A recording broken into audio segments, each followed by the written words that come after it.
Good morning, folks, from wherever you are. I am Dr. Andra Davis, and I'm here with my partner in crime, Dr. Lippy, and also Dr. Cormack and Dr. Jizba. If you guys would just give a wave, and we are going to share some highlights about and information about the faculty workshop that's coming up this summer. So while we get started, can everyone see the screen? Thumbs up. Yeah, we're good. And would you all mind just putting in the chat where you're joining us from? We love to see where people are coming from and maybe how you heard about this workshop.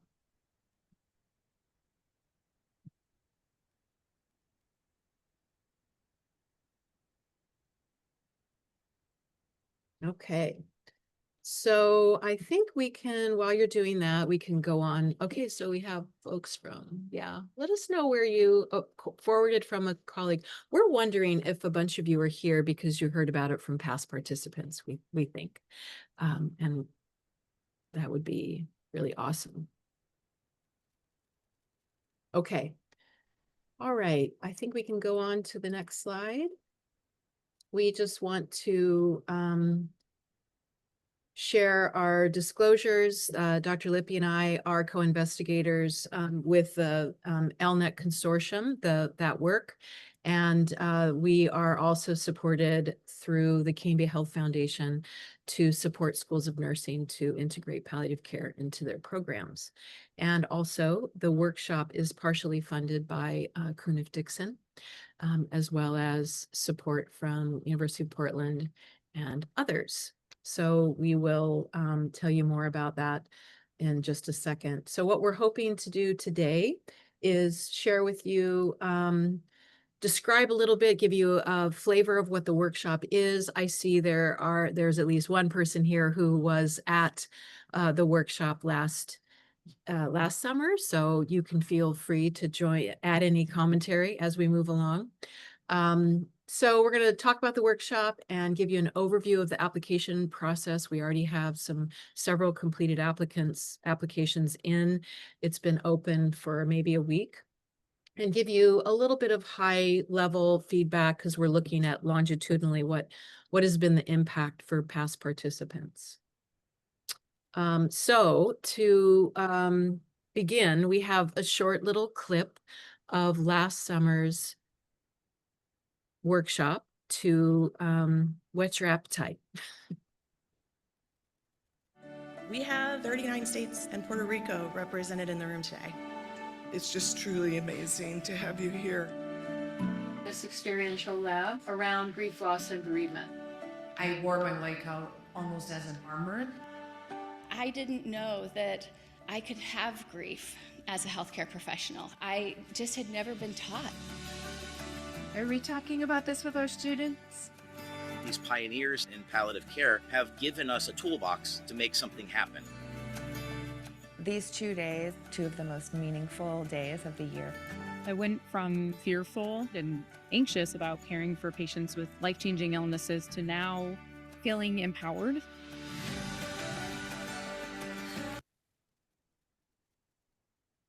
Okay, we were lucky this last summer that Dixon brought along a crew and captured some of the highlights of the workshop. So that's what we're sharing pieces of with you today. Dr. Cormack? Yes. Hi, everyone. I'm really excited to see everyone on this call, including some old friends. Hey, Beth. And excited. This honestly brings a little bit of tears to my eyes because of just truly how impactful these 2 days have been for me over the last couple years, and sitting in a space where we are all just sharing our passion for wanting to just give the best education we can to our students and ensure that they are ready to enter their workforce fully prepared to care for patients throughout the trajectory of what we know many of them are dealing with serious illness and end-of-life issues. So if you're on this call, my guess is you are also passionate about learning more about how you can do this. And I am just hopeful that all of you will leave here in an hour just truly feeling excited about this opportunity. But what we found out through our work with ELNEC is that we were doing a great job at educating nurses. And we were doing a really good job at providing resources to some nursing students through the platforms that ELNEC has created. But really, what was missing was reaching out to our faculty and holding their hands along this journey and giving them the tools of how do we teach this? Where do we teach this? Where do we fit this into already really packed curricula?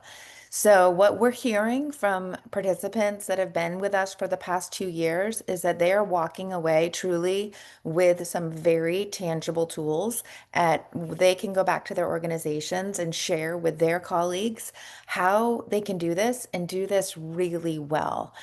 Students aren't just getting this information and saying good luck, go for it. They are now learning from faculty who believe it, who want to do it, who want to do it right, and who want to be able to talk to their leaders about how they're doing it.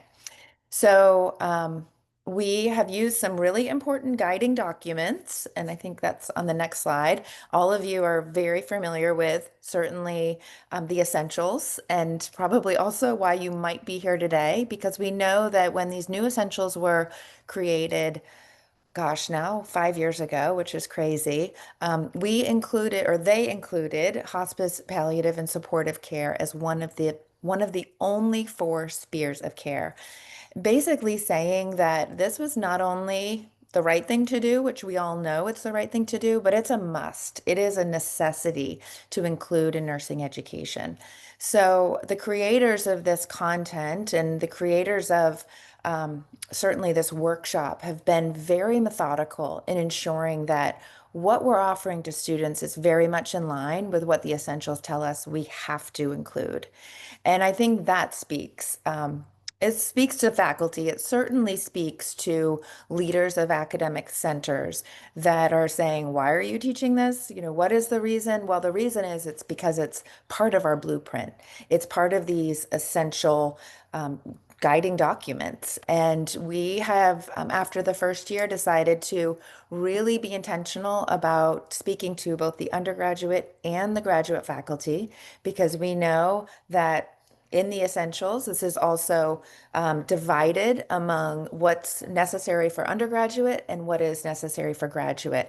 And we've created a space. It's a packed 2 days, but a space where we really can meet the needs of both the entry level and the advanced level faculty. And we encourage, anyone participating, pick your track. We do have some time all together, but we also have some very intentional time looking to meet the needs of those learners. And I think the next slide talks a little bit more about the cares and the G cares. Again, these are our competencies and recommendations that were created by a group of experts nationally that really pulled apart the essentials and also pulled apart the resources that we have for faculty and for nursing students and made sure they were aligned, again, very intentionally. If you were sitting here and say, gosh, I had no idea about CARES or G CARES or never heard of that, that's okay.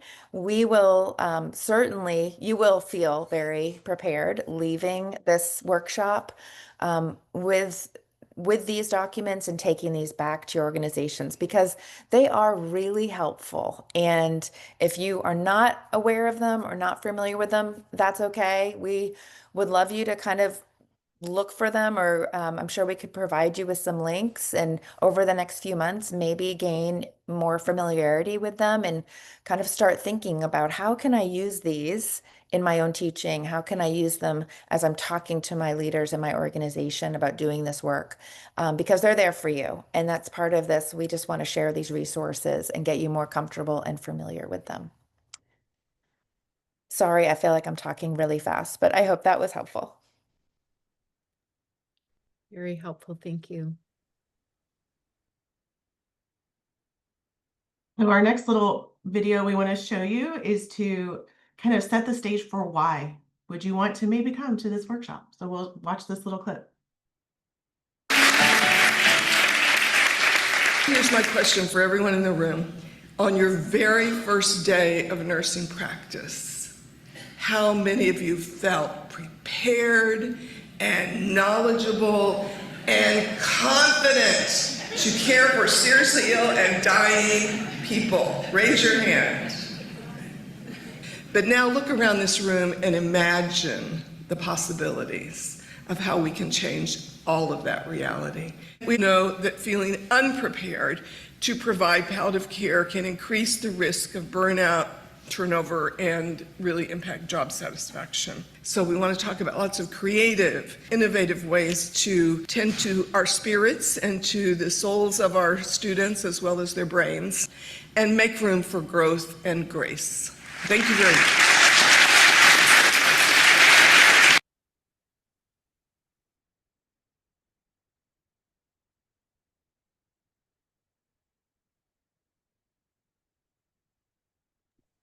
Was this me continuing? Yep. Okay, sorry. Okay, so as you can see here on this slide, this just takes a look at kind of the different topics and kind of the focus areas of the 2-day workshop. We really dive into that competency-based education and what that means in this realm of topics. So how do we look at our curricula, look at the needs of our students, and really apply that to palliative care and what is needed in there? We also talk about programmatic and strategic planning, as well as just working on how do we incorporate these into our own programs and talk to our stakeholders and leadership. We talk about how do we evaluate this? You know, it's one thing to offer this to our students. It's another to evaluate it in using rubrics and assessing the competence of our students. And how do we really create this learning environment? How are we welcoming to our students to come into this space? We know this isn't easy. This certainly isn't easy material for us always to teach, but it's also difficult for some of our students and life situations that they're going through. So how do we create the most optimal learning environment for them? And then probably the most fun part of the workshop is really putting ourselves into the seats of our students and doing some labs together where we practice some of these different assignments that we're giving. We practice some of these different interactions, these role plays. We really challenge our faculty to take off the faculty hat and really put ourselves in the place of our students and work through some of these pain symptoms, some of these grief and bereavement and loss exercises. We talk about communication strategies as well as final hours. And most importantly, in some of aspects is the leadership component of palliative care, and really encouraging our leaders to go into the classroom and raise up our students to be leaders in this space. So that's kind of the 2 days in a nutshell, the different areas that we have of focus.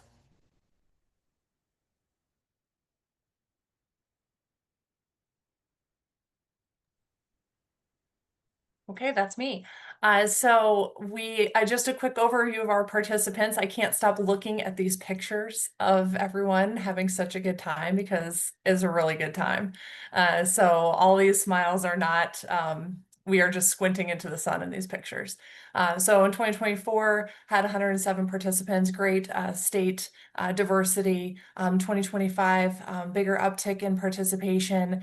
You can see the stratification between graduate and undergraduate, which was spectacular. And I really think having the diversity between our graduate and undergraduate tracks and those specialty breakout sessions and things like that was really special for our students.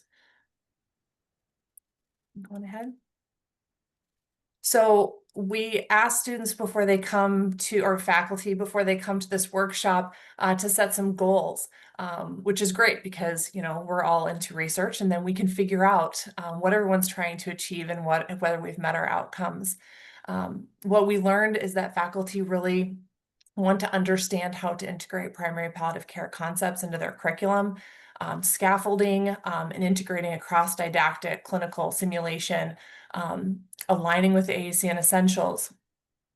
competency-based evaluation strategies, how to integrate ELNEC modules, or if you have them already, how to maybe use them a little bit better. We talk a great deal about how palliative care can be really sprinkled into the curricula in all aspects.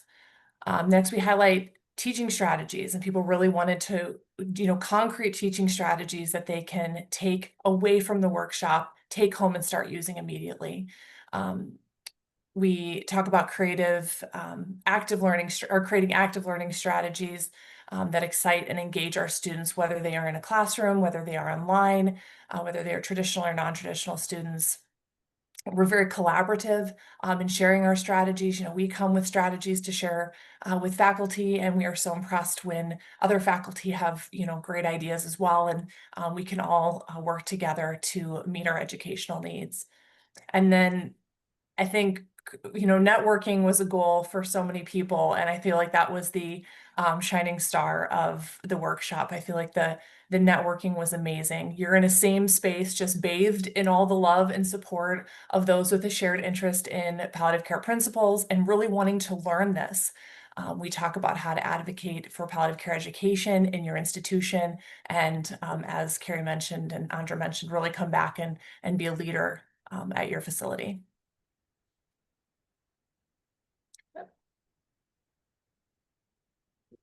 All right, so just want to share a little bit of a high level overview of what are some of the outcomes that we've assessed and we've learned from this workshop. So as has been mentioned, we have individuals apply, they set goals, they reevaluate those goals at the end of the workshop to say, do these goals still hold as stuff I want to do when I leave, or they have the opportunity to change those. And then anyone who attends, we follow up with them at 6 months and 12 months, and we ask them to complete different questions, really kind of checking in on their goals and if they've achieved them or the progress they've made towards them.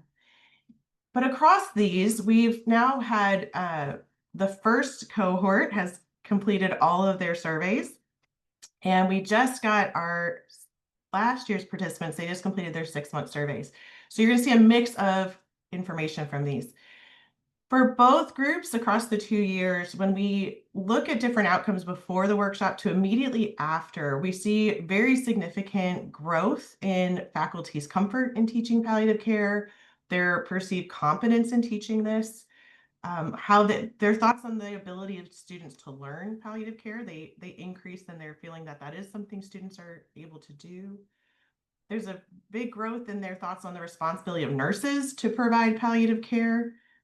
And then also, most importantly, is their preparation to teach palliative care. We assess across a variety of different topics, but again, this workshop is really about focusing on faculty and helping to equip faculty to do this work. And so these are really exciting findings for us to see that we really are, through this 2-day workshop, able to help faculty grow in sort of their thoughts about how they can go back to their universities and do this work and feeling confident to do so. Also, again, I mentioned we have 12 months data for the first group, and when we look at those outcomes across 12 months, we see that there's major growth from before the workshop to after, and that growth sustains across the next 12 months. So this workshop not only affects the immediate, but it also has sustained impact at 12 months. We also had participants answer a couple questions for us about the workshop itself. So one is, how applicable and useful were the materials? And one of the things people share with us is we give a lot of materials. Some get overwhelmed by how many materials we just give, because we want to make this where you don't have to invent things. You can just use the resources we have. But very high ratings on the utility and the applicability of the resources we provide. The information about palliative care, was it engaging? Did it challenge your thinking? Again, very high ratings out of 5 for both years.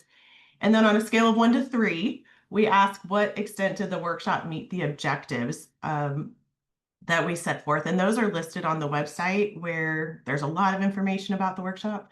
But again, really high ratings, almost up to 3, as to what we say we're hoping to accomplish, we do accomplish through our workshop.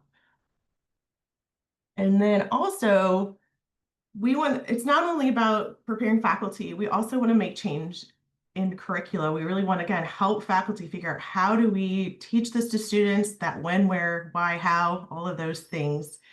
So we do assess at the beginning when people apply. We ask them about the degree of, how well are these different topics developed in their curriculum, meaning I have no idea, not at all, or very well developed. And then we asked that again at 12 months. And when we did our analyses, we found that, as you can see, pretty much every one of these has a significant increase. Many of them were very significant growth, meaning that they tended to be not well developed and shifted to more moderate or well developed in the curriculum. So again, for pretty much on all of these topics center around different elements of palliative and end-of-life care. So very exciting to see that there's lots of growth across the spectrum of different topics that we say comprise palliative care. All right, Andrew, to you.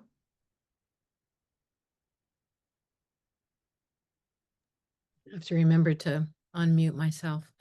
So in addition to looking at some of the quantitative metrics, we synthesize things people said narratively, and I'm sharing just a few of those things here, and this really is across both the workshop in 24, excuse me, and 25. The thing that I want to point out is that whether or not you have experience that you will in palliative care education, you walk away with new resources and new insights, because truly there's so much rich exchange among participants and from the teaching faculty as well. So this first one up in the corner, despite my expertise, so we had several people that came that had expertise. I learned a lot about new approaches or ideas, teaching strategies, for example. Thank you for all the resources. Dr. Lippy mentioned feeling some might have felt overwhelmed with them. And our intention really here is you don't need to be an expert. There are tons of resources and examples of ways to take this into the classroom that are out there. So we have sort of curated that, and that's there for folks, whether or not you have a lot of, this is your comfort zone or not. And one person last year said, "Thank you for reigniting the light that made me want to be a nurse in the first place," which just warms our hearts, those of us that just really feel like this is important, and to hear that the participants really left feeling that way. And then mentioning earlier, Dr. Jizba mentioned the networking piece and, sort of being bathed in this group of people, which is very true. The networking time was very important and helpful to participants. That came out in the narrative feedback that we received, meeting new colleagues and getting new ideas. And so sort of out of that, last year, we have continued. One of the outputs for us has been to hold ongoing kind of quarterly Zoom meetings with past participants. And I think we've had one so far this year, and it was well attended from folks in both different cohorts. So we'll continue that as well. And that's all I'm going to say about that right now. And I want to introduce you to the team that will be here this summer. Which is 4 faces on the screen here. Dr. Cormack and Dr. Jizba will be joining us again. And both of you bring sort of graduate level DMP expertise that has been really enriching to the workshop. And Dr. Lippy and I will continue. And then we also have Dr. Betty Farrell, who you saw ask the question early in the video, how many of you felt really prepared? And the woman drops her hands. I love that, like, no. So she is our leader in all of this work, and you'll have the gift of spending 2 days with her hanging out and teaching us. And then Dr. McMillan Bowler is from she's from Duke University, but she also has been a longstanding competency-based education champion at AACN. And she is an amazing, dynamic speaker. She sort of launches us. When you think back to that slide with what are some of the topics, what are we doing? She grounds us in how we apply palliative care concepts, how we apply, CBE within the sphere of palliative and end-of-life care. And so she's coming back again, and this will be her third time with us. So we are going to share a little bit about, are you thinking about coming here? Who should apply? And then we're going to open it up to ask questions as we finish this up. So who should apply? We have full-time faculty that are in a school of nursing, and in general, we have capacity for 2 people from each school. And whether or not you teach in undergraduate or graduate, Dr. Cormack mentioned that we have both tracks now, and you would want to pick one. You can't really hop in between because we have discrete sessions that really are focused on the needs of the folks that are attending to undergraduate developmental needs and those at the DNP graduate level. And so you'll want to pick, and maybe you have one person from your school that would want to come and be in that track, and then the undergraduate track. This was new last year. The first year we did this, we just focused on undergraduate and then opened it up to graduate faculty. And so we are so thrilled. I mentioned Cunniff-Dixon earlier in the slides, and University of Portland, as well as ELNEC are supporting funding for 100 participants at this point. So what that means is if you've attended a past workshop, so say you went to undergraduate last year and you want to come and strategize in the graduate curriculum, you could come back. But if you've come before to undergraduate, we want to keep that space open for new folks. So we want to keep spreading this out. And that might be someone else from your school. So maybe you really want to develop your own team. Yeah. And so you could have some other, you don't want to be the only Pied Piper doing this work at your school. So encourage other faculty from your school. And I saw in the chat that some people had heard from other colleagues about this. Maybe they had come previously. So let's see here's kind of your checklist. You heard Dr. Gisba talk about setting goals, and this is grant funded, and it's, important that we want to look at the impact over time, not just before and after the workshop, which is great. We see impact there. We generally know that those kind of things happen before and after an intervention. We want to look at what happens when people go back. And so that's why we collect the data at 6 months and 12 months. So be prepared for that, hearing from us throughout the year. And just a really brief description of kind of who you are and why you want to come. Let's see, then the 3 goals and a letter of support that basically says from your leadership, if it's a program director or even your dean, that says, absolutely, this is an important part of what we're doing. A lot of folks attending over the 2 years were recognizing they were and people that attend our monthly webinars like this one, we're in a curricular shift. We're redesigning our curriculum, and this is a perfect time for us to look at how we can sort of integrate across the curriculum, as well as specific teaching strategies in a given course.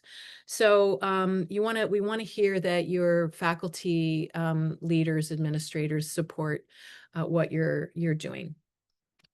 I think next slide. And yes, to answer a question, Antonia, you all will receive these slides, and there's a QR code coming up so you can open up the application, because I know you're going to want to apply really soon. So you have free registration.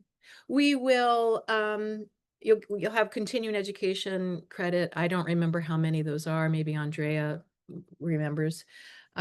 Course materials, we're going to feed you. We're going to put you in the dorms at University of Portland.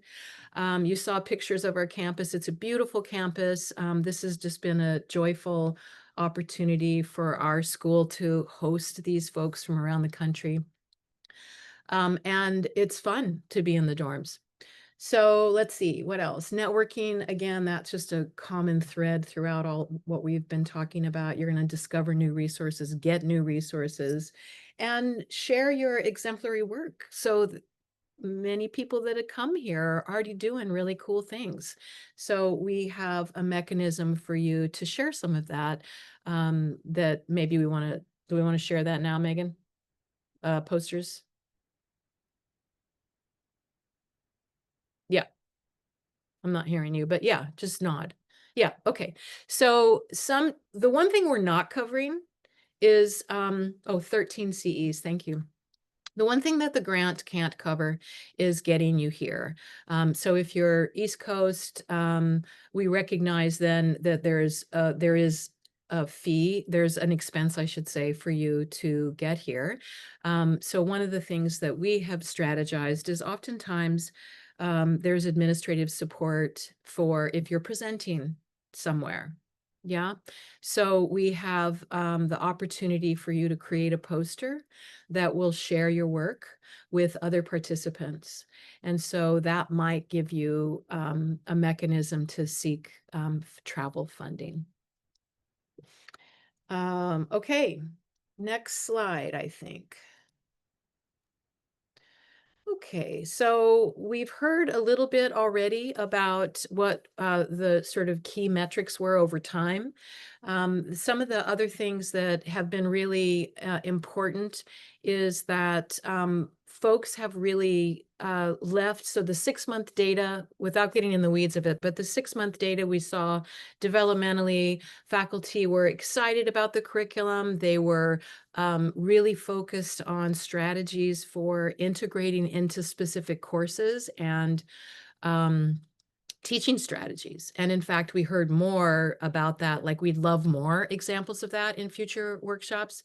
So this isn't a static workshop. We look at the feedback from each workshop, and it will be a little bit different this time, but basically the same general format. But the other thing that happened over time is that the individuals that participated really had a shift in their own identity and saw themselves as a change agent within their school, mentoring other faculty. And another really important piece is recognizing the need for their own self-care. Dr. Cormack sort of mentioned the impact of doing this work on faculty yourself. And so that sort of came out in the data as well. And also the importance of trauma-informed pedagogy in the classroom.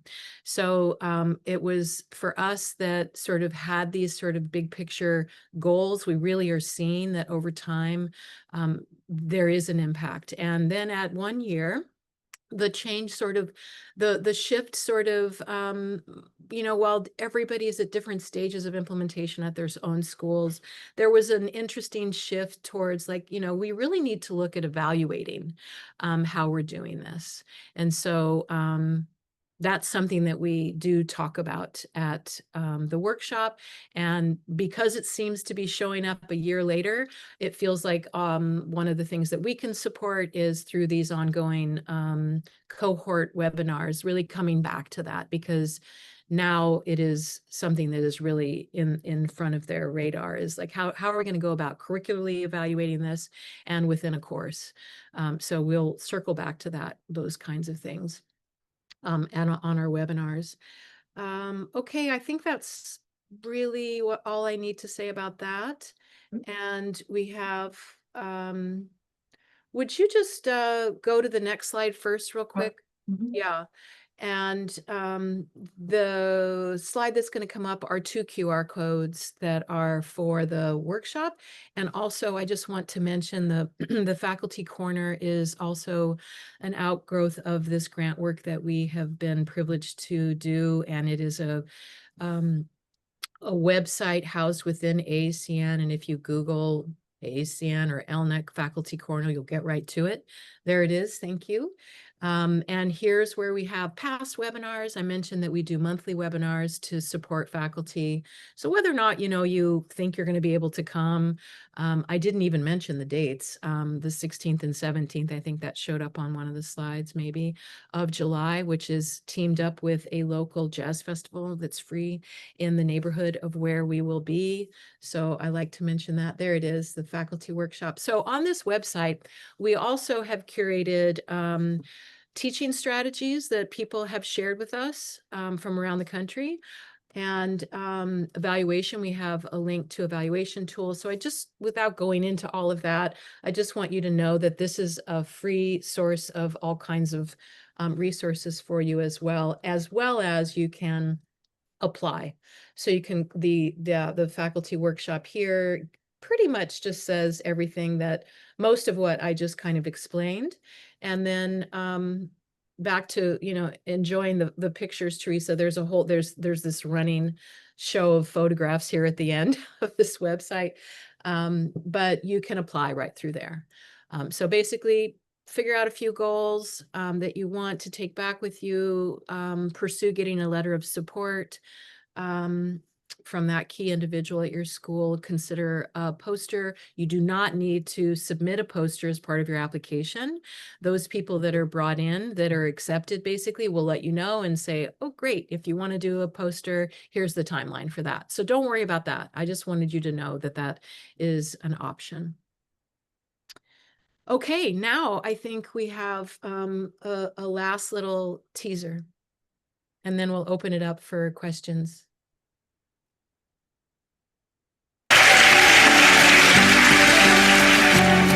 This has been such a great workshop. I've been to many conferences before for work, and I can honestly say this is the best one I've ever been to. The content from the lecture, from the lab, is just wonderful to equip me to teach palliative care courses. And now I feel much more confident. I feel very grateful that I'm in a position where now I understand what the gap is and how I can be like a change instrument in filling that gap for people. I learned so much. And this is what we loved about ELNEC, is we have everything we need to go back and help our university understand what we can do here.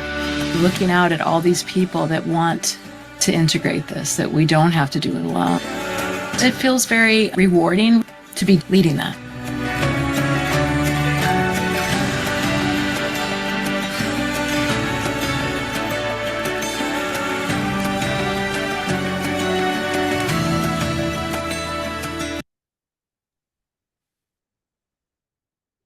It gives all of us warm fuzzies, doesn't it?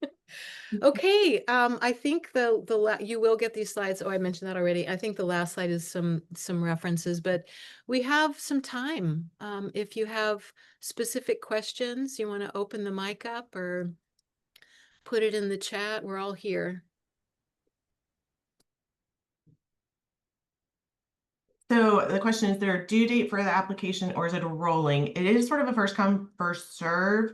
The application's open. We will do our first round of reviews in the first week of February and start notifying people then. But we continue to accept applications until every single spot is full. In the past, we've had times where somebody, life happens, and in January you think you can come, and then as it gets closer, maybe somebody has to drop out. And we want to fill that spot too. So we continue to accept applications until every spot is full.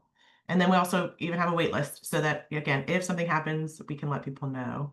So first round of notification would be kind of early February, but that doesn't mean you're out of luck then.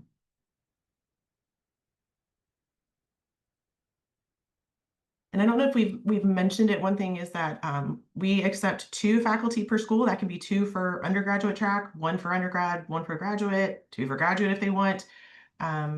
So it's not all faculty that can come, but we try to keep it to 2 faculty per school. Now, if you're at an institution that has multiple campuses within, like there's some schools we've talked to that they've got 2 different sites that don't really, that they operate separately, we treat that as 2 different institutions. So individuals could send 2 people from each of those campuses because they're different schools.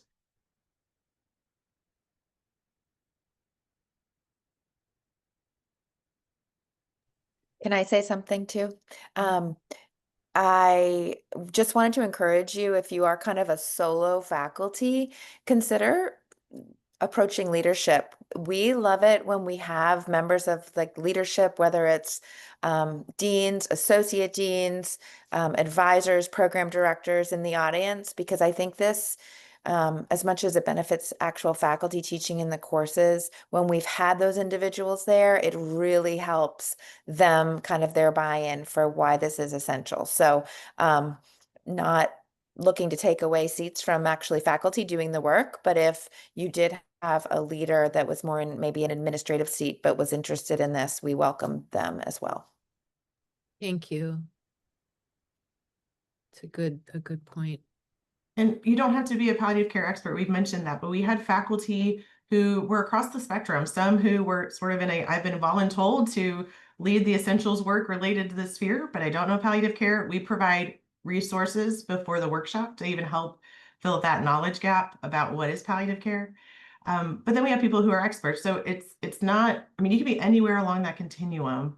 Leadership can be anywhere along that continuum. Our goal is to help support schools to expand the integration of palliative care in their curriculum. However, that needs to happen for your schools. That's up to each school to figure out.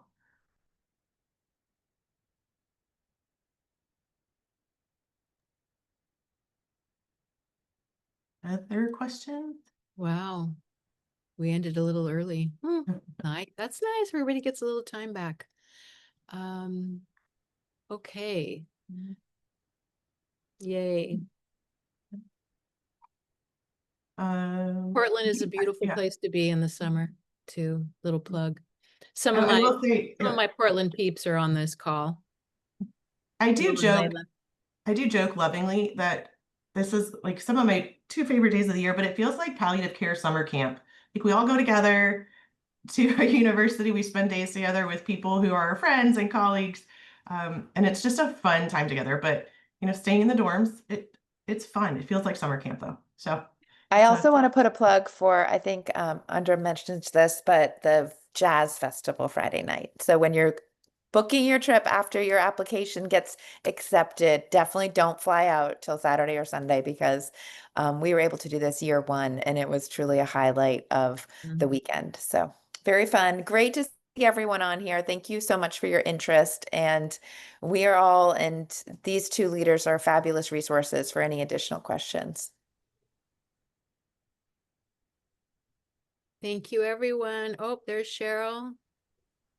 Great. Oh, yeah. So Cheryl came as a graduate student. We do have some spots for graduate students that this is their scope of work and scholarship and see themselves teaching. So forgot to mention that. Thank you, Cheryl. All right. You all have a wonderful. Everyone. Thanks, Teresa and Carrie, for coming on. No problem.